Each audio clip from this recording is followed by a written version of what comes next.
So today is Saturday, August 9th, 2014. We will continue with our examination of a series of Jataka tales. We've looked at each of these already. However, these are probably the final forms as we go through them for the last time, hopefully in the clearest way we can, to really bring alive the essential point that practice continues endlessly, and that the Buddha himself had to keep working with his own issues, uh, even though, as Hakuin's chant says, this very body is the body of Buddha. Right now, you gain nothing that you don't have right now by your practice. And yet we persist on and on because not gaining becomes such a wonderful thing. We lose, in fact, all the things that make us feel alone and afraid in a world we never made, make us feel separate from sun, moon, wind, stars, bugs, other people. This not gaining is gaining infinitely. This is the ground of our practice. So today we'll look at Jataka number Samodhamana Jataka number 33, the Quail Jataka. Some of you may remember it. Once when Brahmadatta reigned in Benares, the Buddha was a quail, and led a great flock numbering more than 1,000 birds. A hunter, learning of this large flock, saw an opportunity. He went into the forest and, by carefully observing the quails, learned to imitate their calls. Then he returned with a net, hid himself near the flock, and sounded their gathering call. Many birds came. He hurled his net and pulled the sides in tight, trapping them. Emerging from his hiding place, the hunter rolled up his net, crammed it and the trapped birds into a basket, and headed for town, where he sold the birds for a nice profit. Trapping and selling quail became his way of earning a living. Over the next weeks, the Bodhisattva realized that while his flock was still huge, birds were definitely missing, and he understood. Gathering the flock, he announced, "A hunter has found us and is trapping unwary birds. We are in danger, but I have a plan. If you hear a gathering call when you go running to join, but suddenly find yourself trapped, pinned, unable to be free, here is what to do. First, realize the cause. You have been caught in the hunter's net. Second, do not panic. Now that you know the cause, you can be free. How? Make an individual effort, but work together. You may ask, what should our practice be? It should be like this. Each bird should stick his or her head through the webs of the net. Then each must flap their wings and keep flapping. Do not falter. With each of you doing his or her best, the net will rise. Together, you can fly to a bush, come down onto the bush, and let the net drape over the branches. Then you can run out from under the net, this way and that, fly off and be free." "Excellent!" exclaimed the quails. "That is excellent advice. If we find ourselves trapped, we'll do just as you say." The next day, when the hunter returned and made his call, many quails came running. They quickly found themselves trapped, but before the hunter could stuff them into his basket, they remembered the Bodhisattva's advice. Sticking their heads through the netting, they flapped their wings. One sec.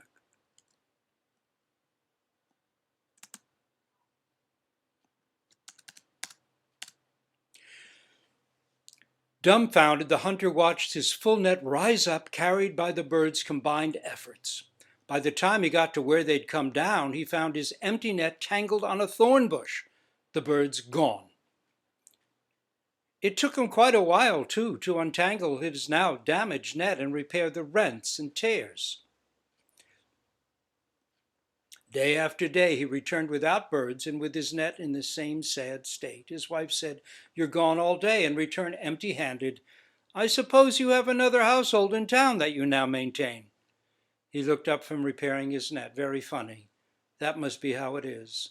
And I suppose I tear the net myself to make it look like I've been out working to no effect. Look, here's what I'm dealing with. And he told her about the quail. Hold on, I'm having a little, come on.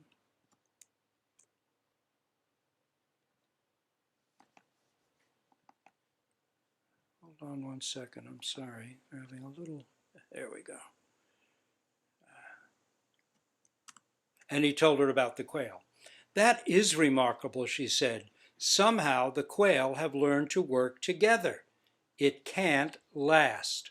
Sooner or later, they'll argue. And when they do, we'll do well again. Time is on our side. It's just a setback, nothing more. She was prescient. A few days later, a quail, while landing, accidentally stepped on another bird's head. Hey, watch it, stupid, angrily exclaimed the quail, whose head had been hit by the other quail's foot. Take it easy, exclaimed the first quail. Accidents happen. And who are you calling stupid? You weren't even smart enough to get out of my way. So, let's see, hold on, quail, come on. So, you have all the answers, do you? Shouted the first. When we were stuck in the net last time, wasn't it you who cried out in panic? Oh, what do we do now? What a bird brain. Bird brain, is it? I'll show you. Then he launched himself at the other bird, and the two furiously took wing, chasing each other, chirping and chattering loudly as they raged off among the trees. The Bodhisattva saw and thought, so it begins. We are no longer safe. Our continuing freedom depends on our ability to work together. Now we must go deeper into the forest to some place where this hunter will not easily find us, and there safely practice our skills until we get it right. To stay free, we must leave. Then he gathered his flock and told them what he planned. Leave? Exclaimed one quail in dismay. No, we can't leave. Our ancestors lived here for generations. What was good enough for them is good enough for us. I don't want to leave, said another quail. It'd be much too much bother to go. This place is comfortable and familiar. It's good enough. Plus, thanks to you, we know what to do to be safe. Right, said another quail. This is our place. We like it here. I like it here. And you taught us how to be free of the hunter's net. Exactly, said yet another. We just stick our heads through the webbing of the net, flap our wings, and fly away. We know how to do it. So leaving makes no sense. This is a good spot, always has been. Go if you want. My choice is to stay put. The Bodhisattva saw that he would not convince all the quail of their danger. Gathering those he could, he flew deeper into the forest. They found an isolated spot without any signs of man, with berries, grasses, and a clear stream all nearby. They built their nests and settled there. A few days later, the quail that remained heard a gathering call. They ran to answer.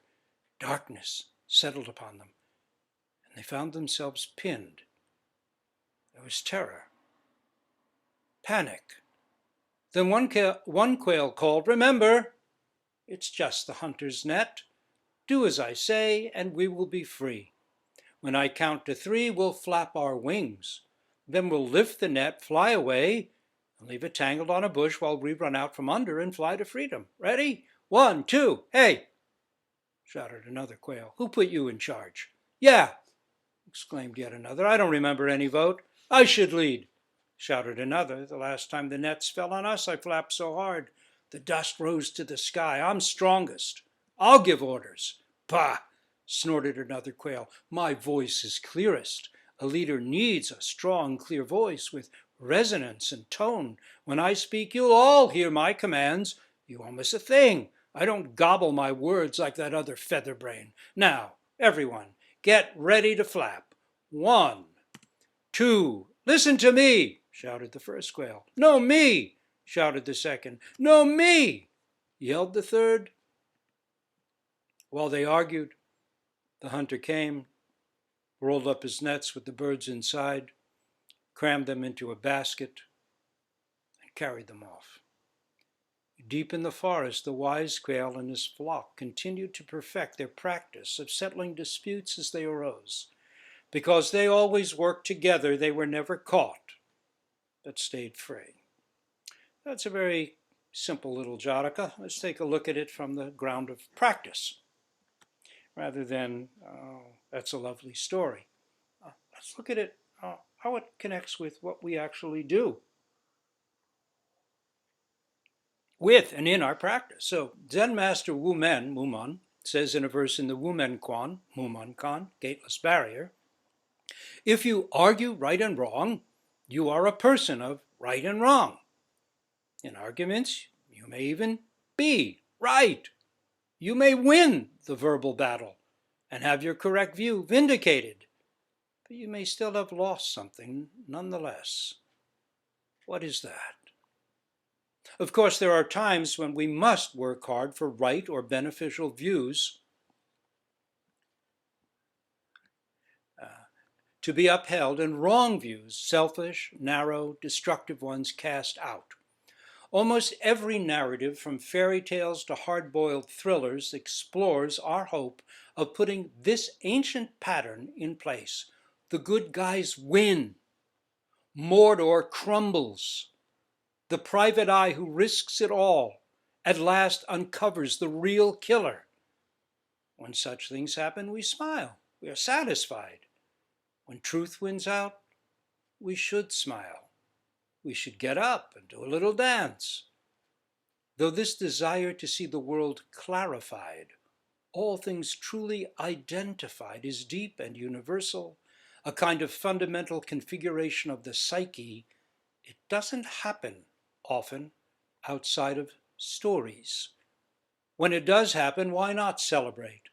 And then we get back to the daily work, the challenge of personally living truly and well. In Zen practice, milestones come, peak moments when we can't help but laugh aloud, when the way stands clear and undisguised, as the verses on the Faith Mind says. There is then no argument. Such moments are rare, the icing on the cake. Our ordinary lives are full of miscommunications, disagreements, doubts, and confusion, which leads us into arguments. Yet what is the point?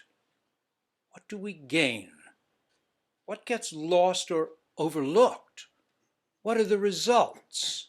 How is it, if it ever is resolved, sometimes the consequences might not simply be the waste of time, but dire?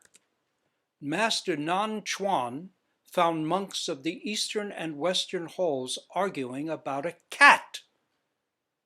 He held up the cat and said, "Everyone, if you can say a word, I'll spare this cat. If you cannot, I will cut off its head." No one could say a word. So Nan Chuan cut the cat in two. It's case 14 in the Wumen Quan, Gateless Barrier. A poem by the noted Israeli poet Yehuda Amichai, "The Place Where We Are Right," points out the problem. From the place where we are right, flowers will never grow in the spring. The place where we are right is hard and trampled like a yard. But doubts and loves dig up the world like a mole, a plow, and a whisper will be heard in the place where the ruined house once stood. 2,500 years ago, the Buddha gave teaching on this very issue. There is a right outcome. There is a right perspective, but argument may not be the path that gets us there. In fact, it can take the right view and do it in, squash it flat, scramble or destroy it. Think about arguments you've been in. The power of argument is intense. Its draw, like that of an undertow or rip tide, can be extreme. You may be swimming steadily to shore, some solid place where you can get out and stand, and next thing you know, you're fighting for your life with everything you've got as ancient demons rise from the darkness to drag you down. And maybe a person you are so very close with, a partner, spouse, child, or parent, seems to have become a monster you must face and fight to the death. How to untangle this? How to find our way? It won't do to put on the Buddhist smile, cling to a halo, or try to recall that article in Tricycle. When entangling nets fall, weapons are drawn, and sharp words fly. A shining halo and calm half smile can become weapons themselves, tools we use both defensively and offensively to assert our own hoped-for sense of superiority. Sangha practice, community practice can strengthen us. We take refuge in the three treasures: Buddha, Dharma, Sangha. Sesshin is one clear example of the power of Sangha. Even regular daily zazen of 2 or 3 rounds becomes simpler when we join our practice with the practice of others. Together we can accomplish what one alone never could. This is the truth, and it is good news. Sitting alone, we also know, has virtues. Striking the right balance is up to each of us. But, as we may also know from personal experience, when group life goes wrong, it can be worse than any nightmare of being alone. The potential for community, for Sangha, is at the heart of every group, potentially. But when it fails, there is an odor of rot. What we sense is the decay of what might have been, of the stillborn community that might have formed but didn't. Some groups, like some relationships, are toxic. Then our best hope is to get away. Sitting in zazen on our own, then, is like a gleam of heaven. It's like climbing a tree when you were a child and sitting up there in all that lovely peace and quiet. Or perhaps it's like the day we discovered that settling down with a book in a quiet nook where no one would bug us could be the sweet spot of the day. The metaphor of the Quail Jataka is graphic and its teaching clear. Argument makes us vulnerable to disaster. Argument is not just a time waster. Pointless argument, petty argument, is the rising of egotism, the very thing we aim to let go of in Zen practice. It is our mind run amok, the ox breaking its halter and returning to old, painfully familiar haunts. This is the destruction of the Sangha jewel, the loss of a treasure of immeasurable value, and potentially the loss of ourselves as well, and all we hold dear, all we most deeply aim to accomplish. At the same time, to be honest, it is often, given life's complex and changing circumstances, almost unavoidable. So if we can't stop, backing off and taking ourselves out of it for a time might be our best recourse. Case number 14 in the Wumen Quan, or baitless barrier, showed just how disastrous arguments can be. The monk's argument about the cat drives old Nanchuan, a great teacher, into a fit of Dharma madness. He rages to make the point clear, holding up a hapless cat, threatening to take its life unless someone can speak one true word of Zen. Oh, that poor cat. Man, does Nanchuan make his point. Speak a word of Zen, he demands, not this blather of egotism and self-destruction. He's not being a tyrant. He's speaking truth. His wrathful face is showing the way. Still, as Bob Dylan might say, while tangled up in blue, he might be using a little too much force to get out of the jam. Yet even the endlessly compassionate 11-headed Kanon has at least one fierce face and in her 1,000 hands or arms she holds ropes to bind ego-driven thoughts, words, and deeds, as well as weapons to cut down self-centered, harmful language, thoughts, and actions. Sometimes anger can be compassion in action. Yet, to be in a passion you good may do, but no good if the passion be in you, warns Blake. In short, it can't be a personal anger. This is a fine line, and one that brooks no excuses, no self-deception.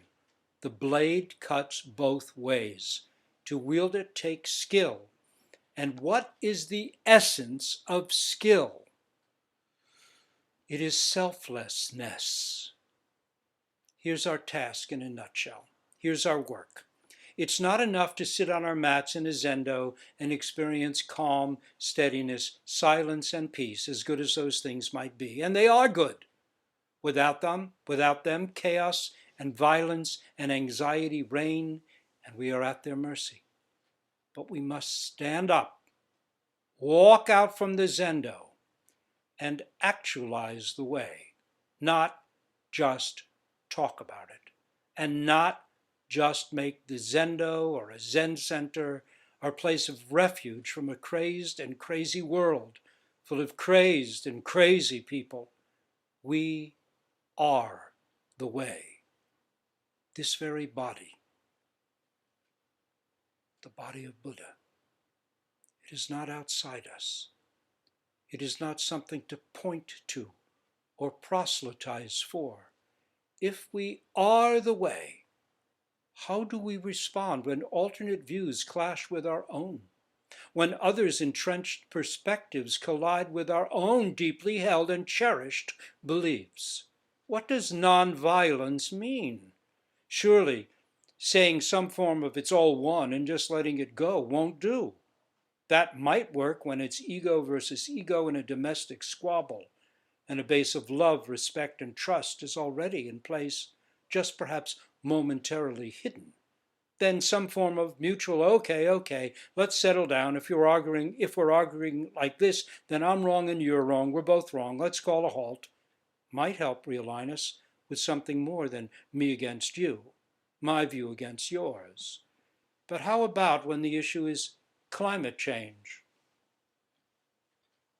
or gender equality,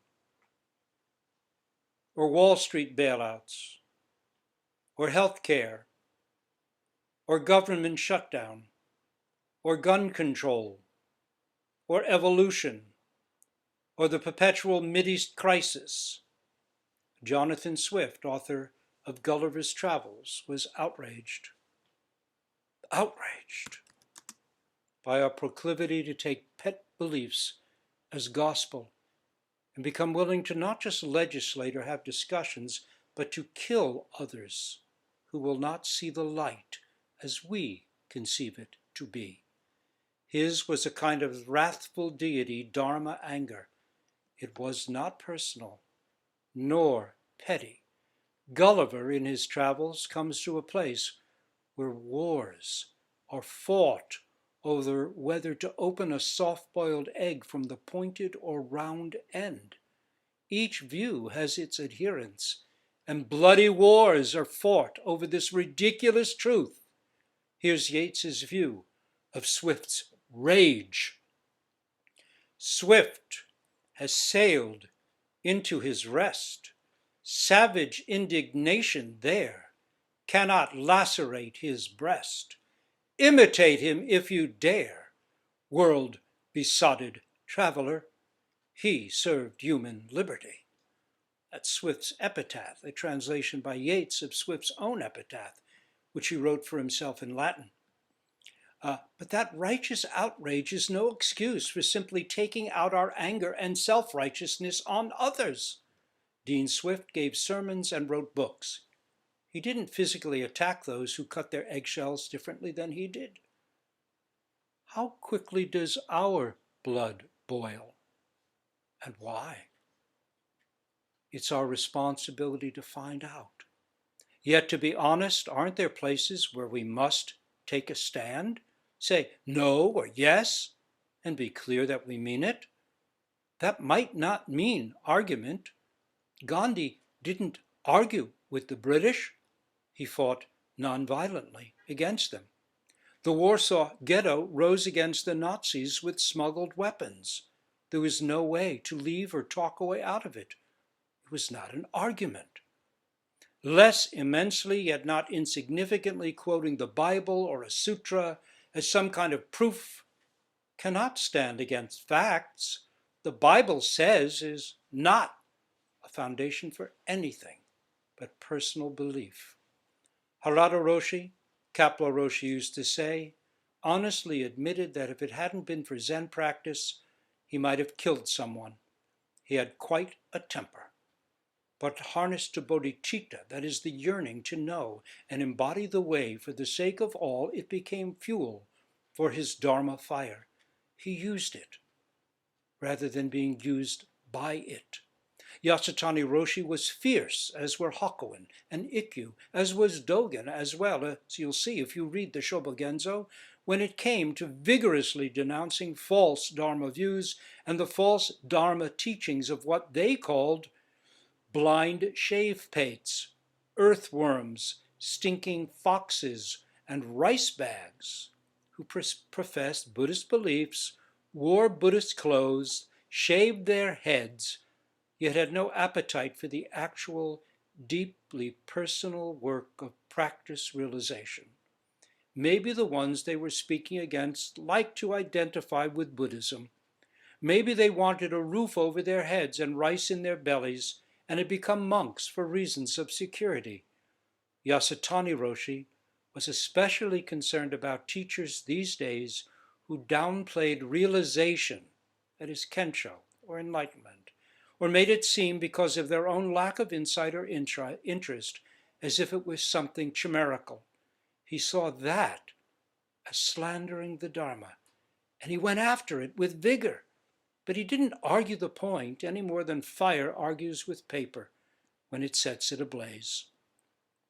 In this tale, the Bodhisattva too clearly saw what was going on. He held meetings to present his view. He pointed to consequences. He asked for support and acknowledgement of the truth. And when that failed, he saw what needed to be done to uphold the way, and he did it. Sometimes when things aren't right and can't be made right, the best manifestation of a path of wisdom and compassion is to pack bags and sayonara. Rather than fighting, leaving the field of battle can be the kindest and wisest thing to do. Once the Buddha Shakyamuni, tiring of a rancorous dispute in the Sangha, withdrew into the forest to live and practice alone for a time. He had had enough. But it was also his teaching in terms of the specifics of that circumstance. Get on with your practice, he was saying by his leaving. Time waits for no one. As we can see in other Jatakas, the Buddha to be was discerning.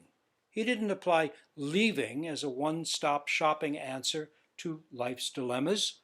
Most of the time he persevered in the right for the right. And that was his preferred mode. Stick it out. Do your best. Never give up. Never surrender, to quote that funny and touching sci-fi semi-spoof Galaxy Quest. A wonderful movie, by the way, if you haven't seen it. The Buddha was warrior caste, and in many of his past lives, that spirit of digging in and holding on or moving forward into headwinds was a clear expression of his aspiration to save all beings. But in this Jataka, the Quail Jataka, he's also wise enough to recognize that fruitless effort will only lead to loss of energy, integrity, and purpose, as well as potentially life. And so he moves on. Such experiences can be hard, they can be painful, and they can be absolutely right. A way to uphold the precepts and embody the way of the Buddhas. There's a Mary Oliver poem that expresses this deeply. Look, The trees are turning their own bodies into pillars of light, are giving off the rich fragrance of cinnamon and fulfillment. The long tapers of cattails are bursting and floating away over the blue shoulders of the ponds, and every pond, no matter what its name is nameless now. Every year, everything I have ever learned in my lifetime leads back to this.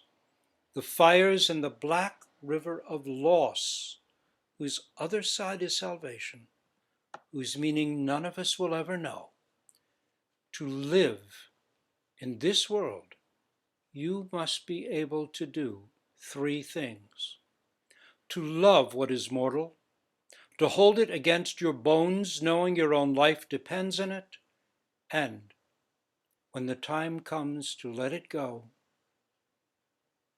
to let it go. That's at Blackwater Woods, Mary Oliver. When that time comes to let it go, there's no need to argue. We pack our bags and leave. Isn't this the central point of Zazen? This Jataka is not just encouragement toward future points of practice or advice on how to one day, distant day, embody the way. That is the practice side, the relative side that unfolds in time. But there's also a realization side to every Dharma point. That is, if it is real, it must also be the fulfillment realization of right now. In Zazen, we right now drop self-centeredness and leave the accumulations, bundles of old ideas, worn out thoughts, dust-covered hopes and dreams and habits, and let them go. This is walking out the door, leaving a cluttered room, stepping further into a wild green forest. This is the new old world, always accessible to us beyond the tangle of argument. It is here, now, open to us with each breath, each round of Zazen, each sesshin. Arguing with ourselves can stop. The anciently held to and believed in as fully real inner dialogue can halt. We can be free of the box of the skull, the nets of yes and no, right and wrong. And then what is there? What remains? What have we been failing to see as we blithely argue away day in, day out? Oh, that poor cat! Hasn't it had enough? Can't somebody do a thing? Step up. Say a true word. The sun is rising, shining on the green leaves. This looks like a good spot. Why don't we stop flying and settle the flock here, now? To shift perspective back to the so-called practice side, here's a quote by the current Karmapa of Tibetan Buddhist tradition. He writes, "We all depend on one another. For this reason, whenever we act according to self-interest, sooner or later our selfish aims are bound to clash with the aims of the people we rely upon to accomplish our own goals. When that happens, conflicts will inevitably arise. As we learn to be more balanced in valuing others' concerns with our own, we will naturally find ourselves involved in fewer and fewer conflicts.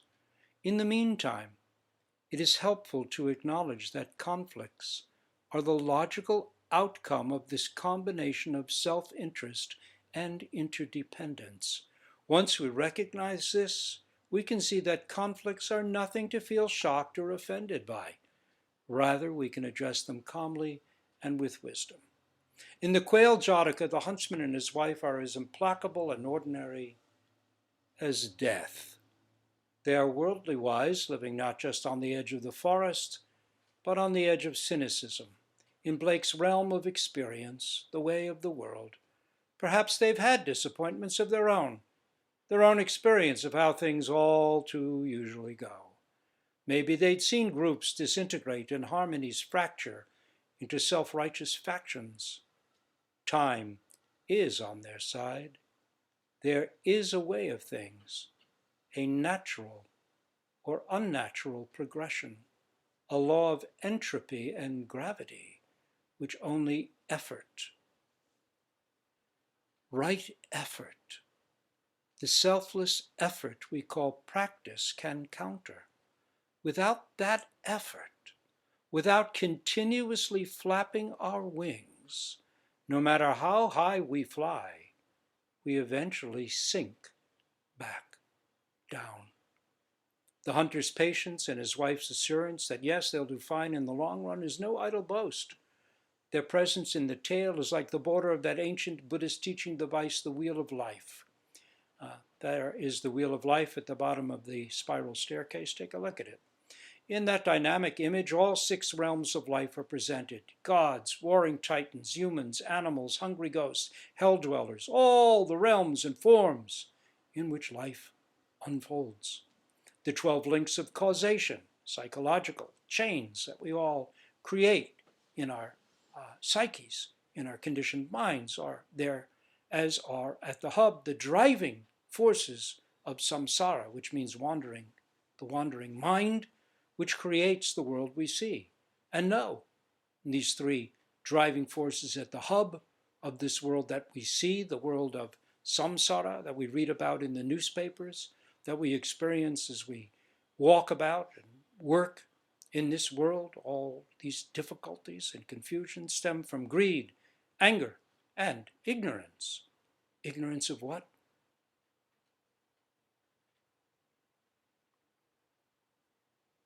Ignorance, the sound of the wind in the trees, the sound of the fan.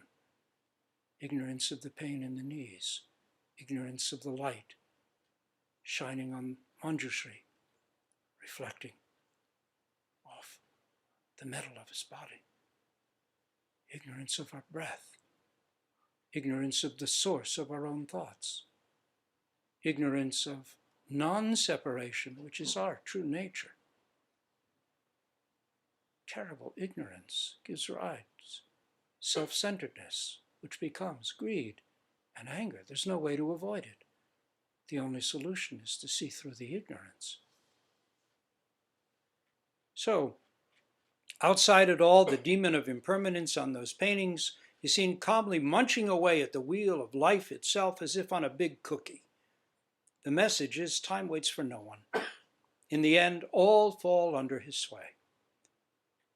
The hunter and his wife, for the quail, are like that time demon.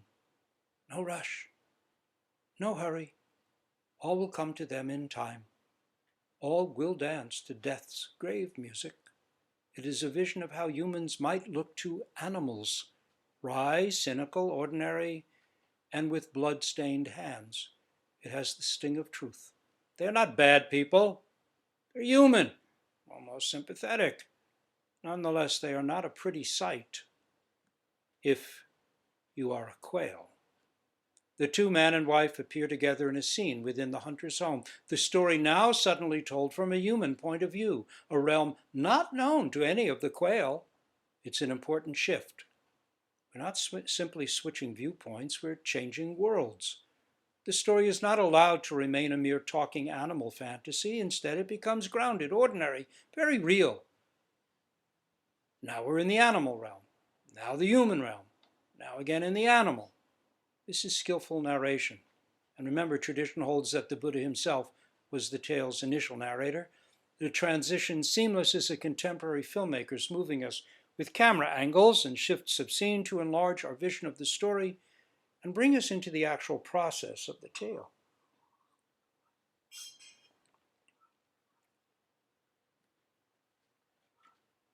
There is a supposedly traditional Navajo story that I've known for many years that resonates with the Quail Jataka. It's a cautionary tale and carries the bitter, sad ring of truth while remaining fantasy, metaphor, and a humorous take on arguments and the issue So important in our own time, just read the newspapers, of not knowing when to stop. In it, Big Long Man, a culture hero, kind of everyman, goes up to the meadow and finds two billy goats smashing together head to head. He goes back a few months later and finds now two headless goats still at it, their horns and heads worn away, mashing neck against neck. When he returns next season, they're still fighting, but now it's chest to chest with front legs, necks, and heads all gone. Next time he returns, he finds only hindquarters still at it. On his last visit, it's just two tails leaping and slapping at each other. Big Long Man leaves, shaking his head, saying, "Stupid billy goats. They didn't know when to stop." The Quail, or Samodamana Jataka, number 33 in the Pali collection of 547, tradition says, was told by the Buddha in the Banyan Grove near Kapilavastu, his own hometown. He told it to the nobility of his own clan, the Shakyas, when a minor dispute over a porter's head pad had led to dissension, argument, and the possibility of armed conflict. That's why he told the Quail, Jataka. It was a cautionary tale told specifically to and for the sake of his own family. While simple, the story is one then that the Buddha meant to be taken to heart. His intention with that story was to use it to save lives. Perhaps you remember the Zen anecdote about the bird nest Roshi in ancient China, who had a habit of doing zazen up in a tree like a bird. The governor, a poet and Zen adept, pointed out that the master had chosen a dangerous perch, sitting up in a tree. The master replied that the governor, while standing on the ground as governor, had a more precarious one. Point taken. The governor, humbled, asked, "What is the teaching of all the Buddhas? Do good, avoid evil, save the many beings." These are the so-called three resolutions of all Buddhist practitioners, so essential as to verge on Buddhist cliché. It is also repeated aloud each time we take Jukai, the Zen Buddhist ceremony of renewing our connection with the precepts. This being the great Tang era of the 8th, 9th century China, the so-called Golden Age of Zen, the governor retorted, "Even a child of 3 knows that." The Zen master replied, "Yes, but a man of 70 can still find it hard to do." Practicing the way, working on ourselves together with others, is easy to talk about. But as this little Jataka shows, while it is crucial to the point of being life-saving, given our habitual proclivities, our self-will,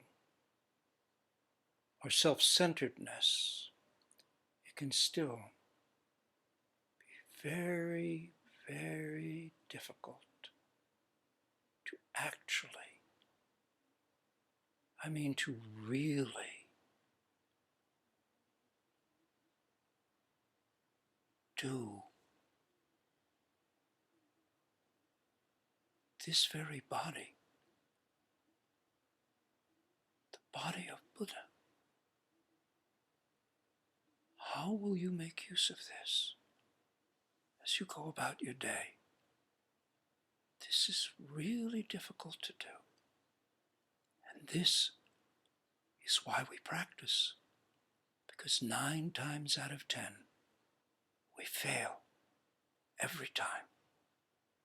And so we keep at it, just like the Buddha did in his countless Jataka lives, working at this very ground of who we are, again and again, until it's so clear we can't miss it.